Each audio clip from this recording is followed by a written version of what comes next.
कोलकाता के RG Kar medical college में एक मेडिकल छात्र की मौत की घटना के बाद राज्य स्वास्थ्य विभाग में पूरी तरह से सनसनी फैल गई है। वहीं आरजीकर अस्पताल की घटना के बाद ही कुचबिहार एमजीएन मेडिकल कॉलेज अस्पताल में भी कठोर निर्देश जारी किया गया। वहीं कुचबिहार एमजीएन मेडिकल कॉलेज और अस्पताल के ब्लैक स्पॉट की पहचान कर वहां सीसीटीवी लगाने के लिए राज्य स्वास्थ्य दफ्तर की तरफ से 5 लाख रुपए आवंटित किए गए हैं। मिली जानकारी अनुसार एमजीएन मेडिकल कॉलेज अस्पताल की तरफ से काफी सारे निर्देश जारी किए गए हैं। पुरुष वार्ड में महिला एवं महिला वार्ड में पुरुष किसी भी प्रकार से प्रवेश न करे।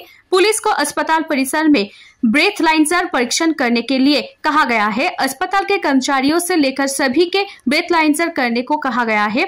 शाम के बाद अस्पताल परिसर में अवैध पार्किंग रोक, अस्पताल द्वारा उपलब्ध कराए गए विशिष्ट स्टिकर वाले वाहनों को ही अस्पताल में प्रवेश की अनुमति होगी। अस्पतालों के अंदर पुलिस चेकिंग को मौजूद करना और पुलिस निगरानी बढ़ाना, पुरुष और महिला ड्यूटी रूम की पहचान करने वाले साइनेज लगाने जाए, सीनियर डॉक्टरों के फ्लोर पर रहकर ड्यूटी करनी होगी।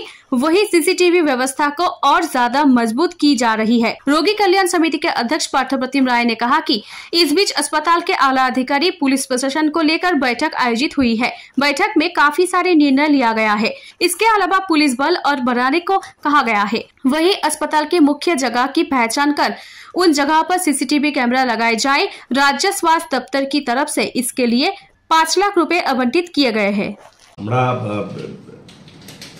মাঝে সাঝেই বিভিন্ন নিরাপত্তা বিষয়ক মিটিং করে থাকি। আমরা গত পরশু এবং গতকাল দুদিন ধরে পুলিশ কর্তাদের সঙ্গে এবং আমাদের মেডিকেল কলেজের আধিকারিকদের নিয়ে বৈঠক করেছি এবং সেখানে বেশ কিছু সিদ্ধান্ত নেওয়া হয়েছে এবং এমএসবিপির তরফ থেকে হসপিটালের জন্য বেশ কিছু নির্দেশিকা ইতিমধ্যে জারি করা হয়েছে। সেই বিষয়গুলো হলো যে নির্দিষ্ট ভিজিটিং আওয়ার ব্যতি রেখে রোগীর আত্মীয়রা হাসপাতালে ঢুকতে পারবে না। পুরুষ ওয়ার্ডে মহিলা বা মহিলা ওয়ার্ডে পুরুষ কোনোভাবে প্রবেশ করবে না। এটা আমরা যতটা সম্ভব এটা আমরা রেস্ট্রিক্টেড করার চেষ্টা করছি। শিশু ওয়ার্ডে শুধুমাত্র মায়েরা থাকতে পারবেন।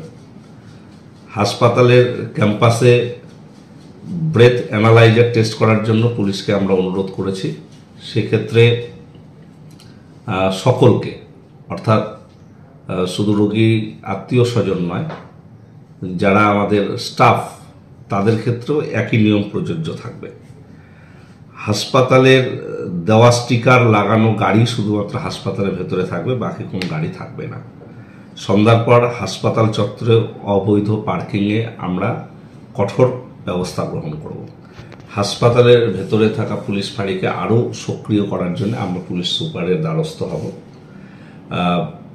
পুরুষ ও মহিলা ডিউটি রুমকে চিহ্নিত করে সেখানে সাইনেজ লাগানো নির্দিষ্টভাবে এবং প্রত্যেকটা ওয়ার্ডে যেখানে ডক্টর নার্সরা থাকেন জরুরি ভিত্তিতে বেশ কিছু নম্বর দেওয়া থাকবে পুলিশ আধিকারিকদের, যাতে তাদের সঙ্গে সহজেই যোগাযোগ করতে পারে কোনো রকম সমস্যা এড়াইস হলে।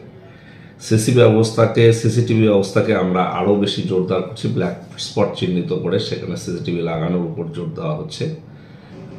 সিনিয়র যারা ডক্টর বা নার্স রয়েছেন তারা ফ্লোরে থেকে ডিউটি করবেন, যাতে করে তারা বিষয়গুলো অবজার্ভ করতে পারে।